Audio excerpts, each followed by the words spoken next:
Good afternoon, everyone. My name is Samiha Unisa from Class 9 Ajax. And today, I would like to take you all on a journey of not just something that you can see around you, but rather a journey through the human mind.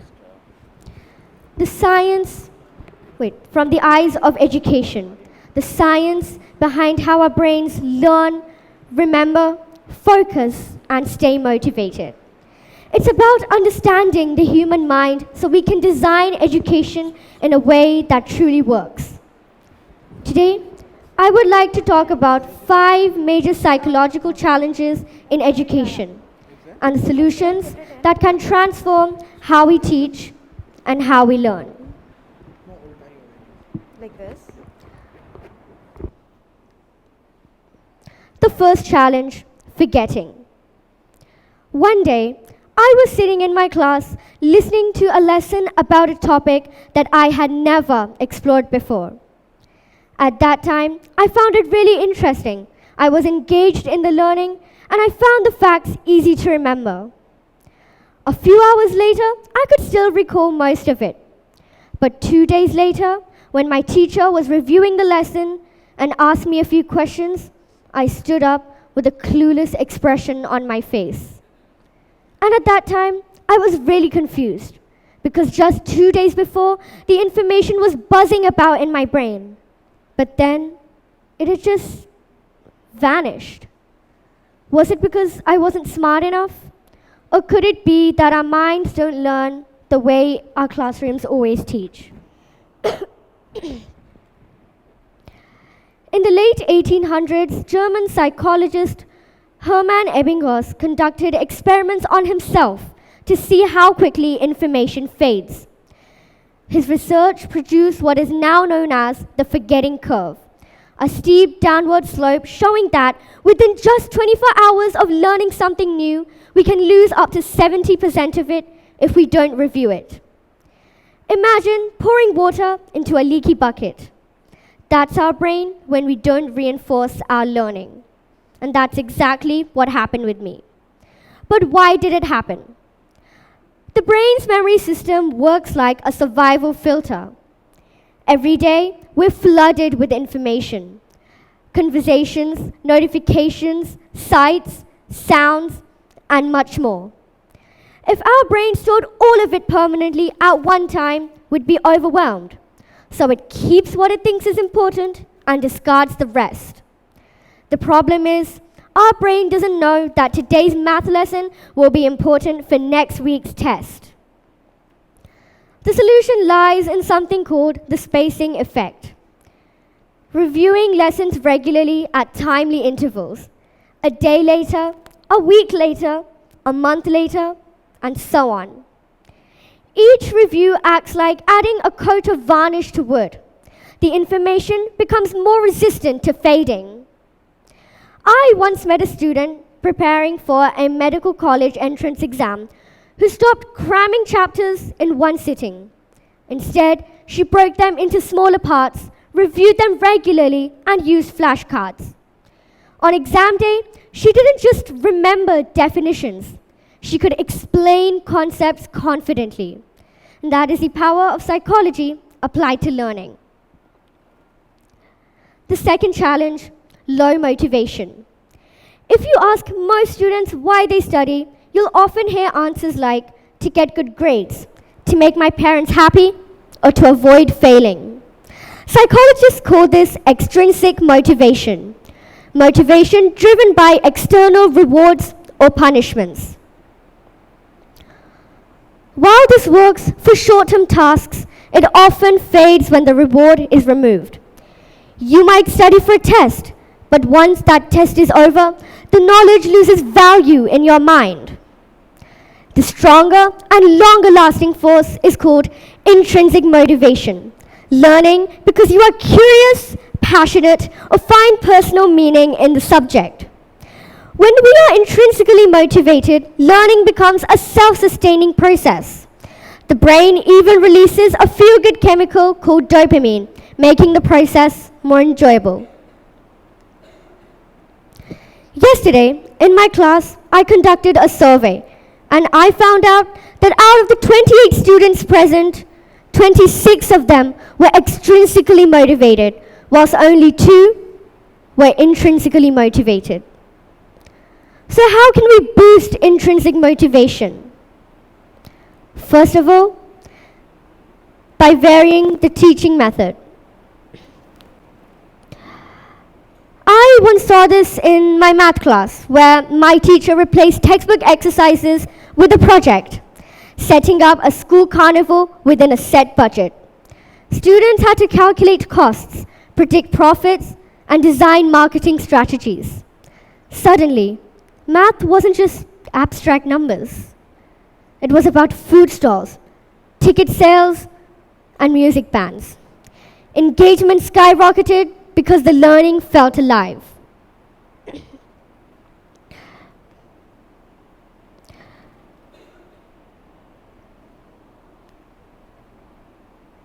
The third challenge, short attention spans. I'm sure that we can all relate to the situation where we are sitting in a class, the teacher comes in and starts explaining the lesson. At that time, you think, okay, what are we going to learn today? You try focus as much as you can for around 10 to 15 minutes. But after that, your attention shifts to the clock. You start wondering, when will the lesson be over? When will the bell ring? When can I have my lunch? When can I meet my friends? And this is exactly what studies have proved. That the average learner can only really focus for about 10 to 15 minutes before naturally the mind begins to wander. In our modern world, with technology advanced and social media feeding us instant rewards, our attention spans have become even shorter. For example, I end up opening my Instagram every few minutes just to check if I got a message or notification. Eventually, I'll tell myself, I'll just take a quick 5-minute break. But of course, that 5 becomes a 50. As some of you might think, this is not a sign of laziness. In fact, this is how our brains have evolved. For thousands of years, humans needed to shift their attention quickly in order to survive. A rustle in the bushes could mean danger, so we were wired to notice new things quickly. Basically, in simple words, we were used to shifting our attention more often. That same mechanism now makes a long lecture feel mentally exhausting. The solution? Break information into smaller parts and again, vary the teaching method, also known as the Pomodoro effect. After explaining part of a topic, shift to a short discussion, a story, or a visual. Even a 1-minute pause for effect can re-engage the brain and help maintain focus. When I was younger, I learned the solar system when my teacher made us physically become the planets, each revolving around the sun in the center. The movement, the laughter, the novelty, all work together to fix the concept in our minds. Weeks later, we could explain everything in detail in our own words, because we had not just learned it, but lived it. The fourth challenge,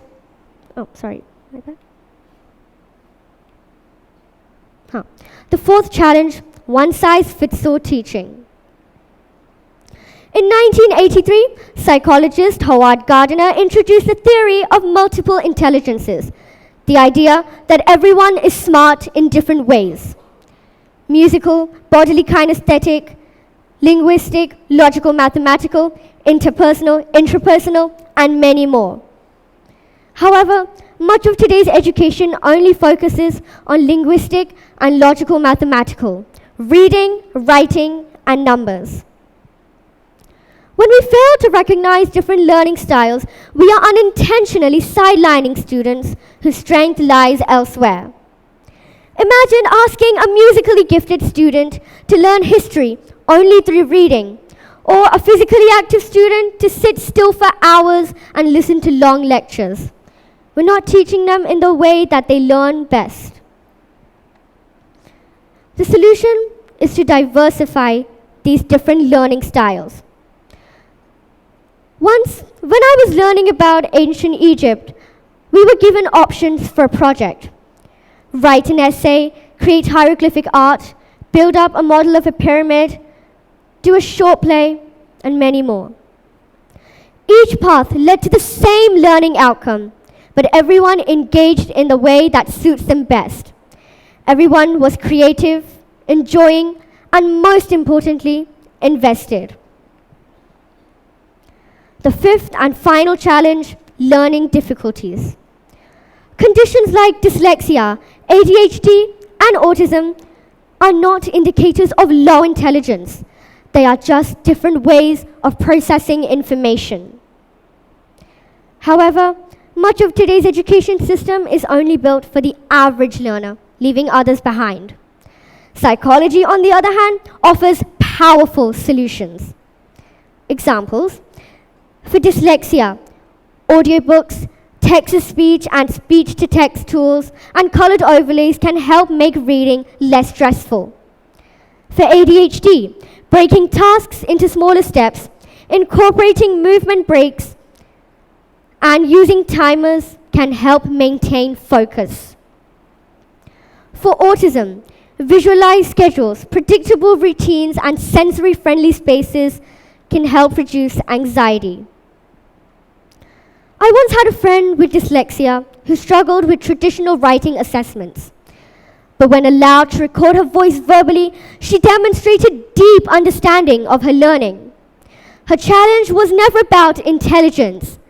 It was about finding the right way for her to express what she knew. So what does all of this mean?